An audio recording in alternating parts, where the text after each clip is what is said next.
This is perfect. Multiple major Rams updates to go over with multiple different players fighting to return from injury. All that on how they affect the team and more on this episode of Rams Digest. And welcome back to another episode of Rams Digest. I'm your host, Joshua Finehirsh.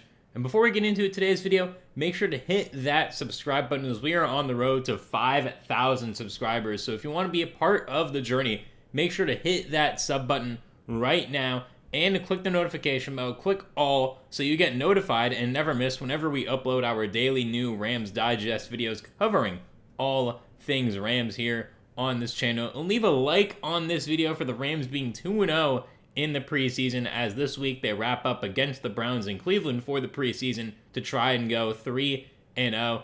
But we do have some major breaking news of the day here surrounding Rams quarterback Matthew Stafford. A really positive and major injury update to get into right now. This story is brought to us by Rams Wire. We're going to head on into it right now. There's been a heightened level of concern and panic surrounding Matthew Stafford's back injury lately, especially after the lack of an update from his scheduled workout on Saturday. But on Monday, the Rams welcomed Stafford back at practice for the first time since training camp opened nearly a month ago. Stafford took part in individual and team drills, showing the ability to roll out to his left, as well as throwing it deep to receivers. He was a full participant and looked like the Matthew Stafford everyone knows, which is encouraging. Leave a like right now for Matthew Stafford being back in practice today. Now, this was somewhat unexpected from me as a Rams fan and someone who now covers the Rams, that Aubrey Pleasant did not give us an update on Saturday after the Chargers game about where Stafford was after that workout. But honestly, I'm not concerned at all now. Matthew Stafford is back at practice. You know, some people back in the day said Shady's back again for Eminem, and now we have, look who's back again. Stafford's back. Tell your friend, here we go. He is now back at practice here for this Rams team, and that is really, really awesome to see, because now this Rams team can practice as a whole offensive unit on the first team side, and now Davante Adams does not have to worry about Jimmy Garoppolo throwing him a pass near 4 defenders. I don't know if you saw that play, but in the regular season, Davante Adams would have got popped on that play. That was definitely a concerning pass from my end. So now Davante Adams has the main reason why he came over to LA was to play with Matthew Stafford and Sean McVay. That was really what enticed him to come over here. And now he has that. They can get more chemistry together, get more chemistry with the run game going on now as well. Maybe take some handoffs to Corum and Hunter as well, who both seem to be able to be a factor in this offense this year. So it's really awesome to see Matthew Stafford being back out there at practice. He's not completely out of the woods yet, however. Sean McVay spoke to reporters after practice and tempered expectations a little bit. While he said it was great to see Stafford on the field, he said the Rams will continue to take it a day at a time, while the veteran quarterback who got in 26 plays, who got in 26 plays during team drills. Again, the number of plays doesn't really concern me too much. I didn't expect him to run 55, 60, 70 plays as he would in a regular season game, but to have 26 plays of good football, I'll take that for a first day of practice. But I do want to show you Sean McVay's quote from today about how Matthew Stafford looked and performed. It was good to be able to have Matthew out there. He did a good job today. Thought he looked good. But I don't really have any updates. I think there was a lot of intended information, but there's no updates. We're going to keep it a day and really a week at a time with him. It was great to be able to see him out there today, and we'll see how this afternoon goes and tomorrow.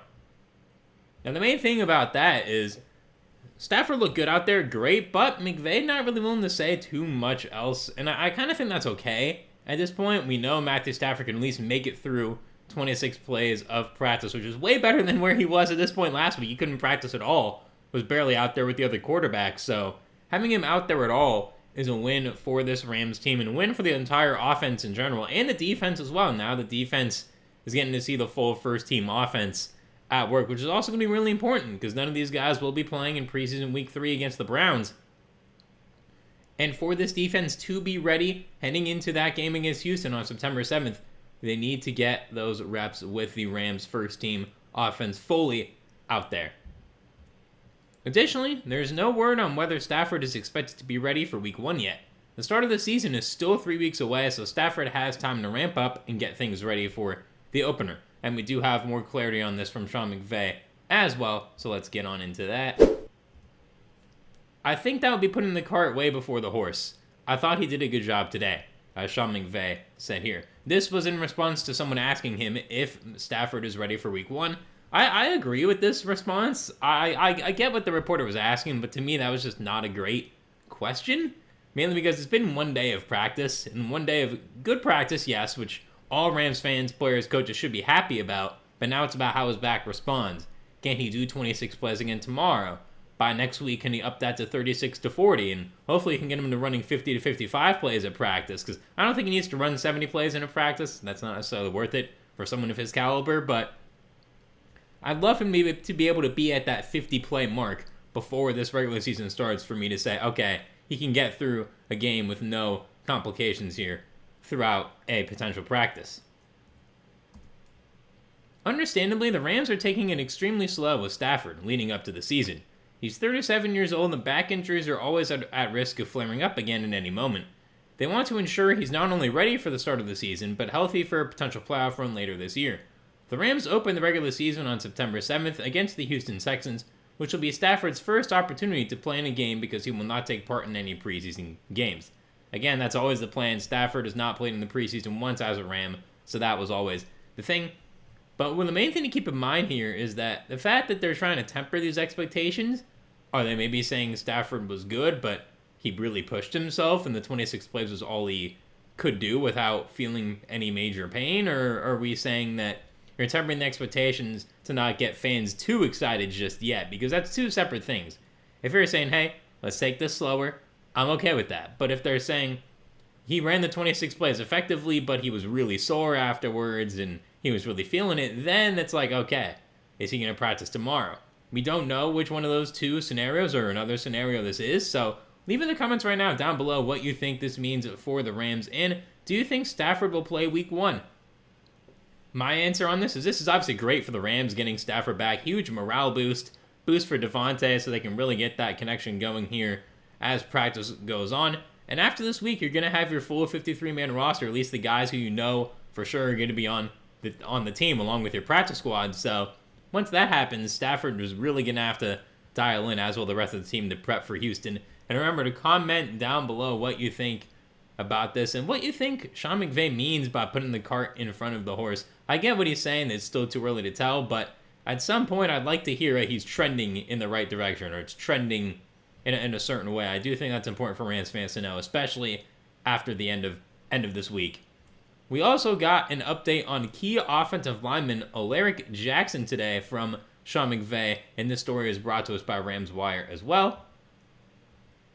The health of Matthew Stafford isn't the only pressing issue facing the LA Rams ahead of the 2025 NFL season. Starting left tackle Alaric Jackson has been out as well while dealing with blood clots, and his availability for week 1 remains unknown. However, head coach Sean McVay offered a promising update on the offensive lineman on Monday, saying that Jackson is on track with his rehab, but is still restricted from full team activities. We got that quote for you coming up as well here right now. He's doing great, McVay said. He's on track, and with him truly taking that thing a week at a time. He is in great shape right now. He's able to be physically active. There are just some restrictions in regard to being able to participate in some of the full-time activities. I couldn't be more impressed with how he's handling this situation. What a great job he's done taking care of himself. He's added good muscle. He is taking care of himself, and I think he's in great physical and mental shape, and we'll look forward to getting him out on the field sooner than later. Yeah, I totally agree with what McVay is saying here about the way that Jackson has handled this scenario. I think he's been absolutely awesome about this. He's kept a level head. He's kept his head down, kept working, kept grinding in his recovery to get to a point now where he should be on the field sooner rather than later. We have a lot more information here that he's still restricted from team activities, which hopefully by the end of this week, maybe that gets lifted a little bit to have Jackson have a shot at playing week 1. Because as of right now, I would predict Alaric Jackson to miss week 1. I don't know about an IR. He won't be on the PUP list as he can't perform, but I don't know about an IR stint. You hope the IR stint is not the case here, considering he is on track according to McVay. But just hearing a positive update on this is a great sign for Rams fans that Alaric Jackson, because of this injury, should not miss too much time throughout this regular season. Jackson signed a 3-year extension with the team this offseason, but hasn't practiced since June. He last dealt with blood clots in 2022, where he missed 9 games. If Jackson can't go, the Rams' backup plan is to start veteran DJ Humphries, whom they signed this offseason. This isn't the best case scenario, but it's certainly one the Rams feel comfortable enough with to go if Jackson is not ready to suit up. Yeah, I liked the DJ Humphries addition. I think it's a positive addition for this Rams team, and considering, Jackson could be on a snap count once he first comes back, that could be another thing, and DJ Humphries is a guy who's shown starter-level play in the past, did not have a great year last year with Arizona, but now coming over here in a better offensive system, better coaching staff, better overall weapons in line, I do think he is set to have a better year. And comment down below right now as well what you think about the Alaric Jackson situation, because even if he can't go for a couple weeks, I still feel like the Rams are in a good enough spot at left tackle to keep Stafford upright with a veteran like DJ Humphries. And leave a like on this video as well for Jackson's recovery, because he has been crushing it so far throughout this process. And now we have one last player to get into today, and that is rookie tight end Terrance Ferguson, who McVay also gave an update on. He returned to practice for the first time today in a couple weeks as well. The Los Angeles Rams finally got starting quarterback Matthew Stafford out of the immortal chamber and back on the practice field, which is amazing news. As is often the case, one headline-worthy update can often overshadow other good developments happening across the roster. As many reporters rush to encapsulate the latest development over the headliner of the day, fans may not have caught up with other team happenings, which could be just as impactful.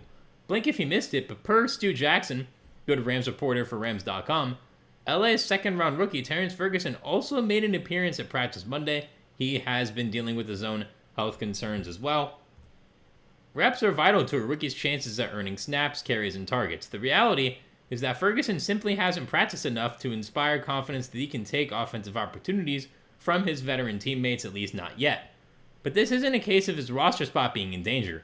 The team loved what they saw from Ferguson in college, and the coaching staff not only had to sign off on him, but also carve out a clear role that they envisioned for him on the roster. This brought to us by Ramblin' Fan here as well, but this is definitely good insight here. Ferguson right now, to me, may even start off as TE3 behind a guy like Colby Parkinson, though I think Ferguson's already better without even taking a snap.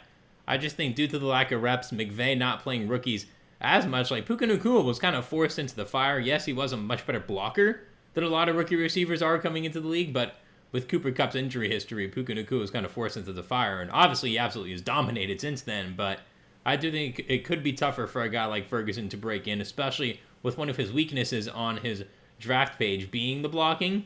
If he doesn't have those reps, I could see it being a challenge early in the season for him to gain reps.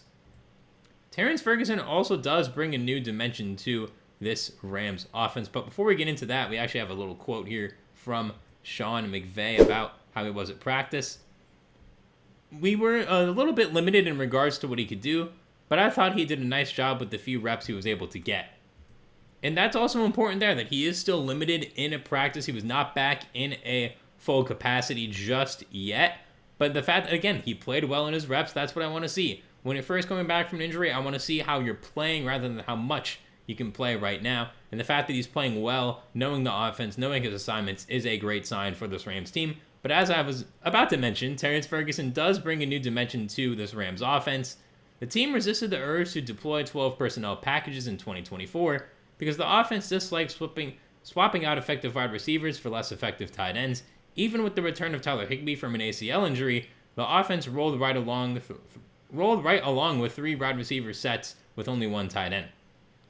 Yeah, again, Higbee coming back from that ACL injury, you obviously have to take very serious injuries like those extremely slowly and carefully in rehab and recovery processes, but Higbee, again, coming into this year, no longer on the recovery trail, so that'll also help. Terrance Ferguson, Parkinson, and Davis Allen's look good in preseason. You got 4 guys who you trust there, and I do see 12 personnel coming out more to try to allow for some more explosive runs as well from Kyren, Blake Corum, and Jarquez Hunter. Maybe even Cody Schrader get some snaps in the regular season here as well, but I definitely see 12 personnel being used much more in this Rams offense. Mike LaFleur and Sean McVay have said they want to be a more versatile, more explosive offense. This is a key way that they can do that. With a healthy and active Ferguson, the 2 tight end offense is back on the table. He may have the frame of a tight end, but at 6'5", 247 pounds, He brings traits usually reserved for wideouts: precise route running, soft hands, and a knack for finding the end zone. Some draft reviews even describe him as a tight end equivalent of former All-Pro wide receiver Cooper Kupp. If we can get a tight end who plays similarly to Cooper Kupp in the receiving game, I mean, my God, that is a number one tight end. That's a Kelsey-like impact right there at a tight end. If we're talking former prime Cooper Kupp, 2021 Kupp, although that's one of the best seasons ever for a wide receiver. But if we're looking at a guy who can even be 70% of that, that is awesome at the tight end position. The blocking does need to get better, I think, for him to get an elite amount of snaps as a rookie. Second season, though, I'm all in. But for Ferguson, getting these reps is super, super important, especially in a two tight end set so that he can block better to make that set more effective. The rookie is unlikely to meet that lofty comparison, but it does reflect the respect analysts have for his precise work as a wide receiver. He has the awareness to be in the right place at the right time, making the kind of catch that drew to the team's attention in the first place. Unlike some of the other rookie tight ends from this draft class, Ferguson joins a veteran roster with an already established offense. That forces him to adapt to a system, a much more complex and demanding process than if he had arrived as the focal point of the attack, similar to how Brock Bowers stepped into that role for the Vegas Raiders last season. Yeah, I agree with that. Again, adapting to a system is a bit more difficult for anybody. Adapting to change can be difficult. So for Ferguson, the most important thing for him is to try to find a key role in this offense, work with McVay, work with LaFleur, try to figure out where he fits best. Because I do think by the end of the season, he is going to have a consistent role in this offense. Higbee is a great mentor for him, especially on the blocking side of things. So I definitely think he will be able to adapt and will be able to be a key part of this team as the season goes on. With so few reps, Ferguson may be asked to play in the Rams' third and final preseason game on the road against the Cleveland Browns. If he does, it won't be some hidden message about his roster chances. It's simply about another opportunity to stack more reps before the season begins. The 22-year-old needs reps, and the Rams' offense needs him.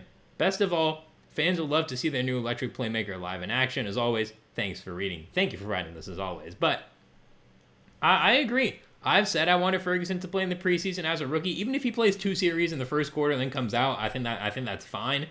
I just want to see him in game action before he debuts. Even first-round picks, like a guy like Cam Moore had played in a preseason game. Like, I think it's very important for rookies to play in the preseason for a little bit, to get their feet under them, to play in front of at least somewhat of an NFL crowd, to play against at least NFL-level competition, second-string guys. It's super important. And for Ferguson, as it says, a 22-year-old needs reps. With anything, a 22-year-old need. With most things, if you haven't done it before, a 22-year-old will need reps. Ferguson is yet to play in the NFL. It's different than in college. He's adapting to a new system. I fully agree, but once he's all adapted, he is going to be a key part of this Rams team. And comment down below right now, what is your prediction for Ferguson, how he will be used this year? I see him more as a later season addition into being a key part of the offense, kind of gradually expose him in, and hopefully he does get better as a blocker. So leave that in the comments down below. And that is all for this episode of Rams Digest. Make sure to hit that subscribe button. We are on the road to 5K subscribers, so if you want to be a part of the journey, make sure to hit it right now. And make sure to leave a like on this video for the injury recoveries going well for Alaric Jackson, Terrance Ferguson, and especially leave a like for Matthew Stafford being back at practice today. Hopefully he continues with this trend and is back tomorrow and every other day at practice and plays in Week 1. I heard if you like this video, the chances of that increase.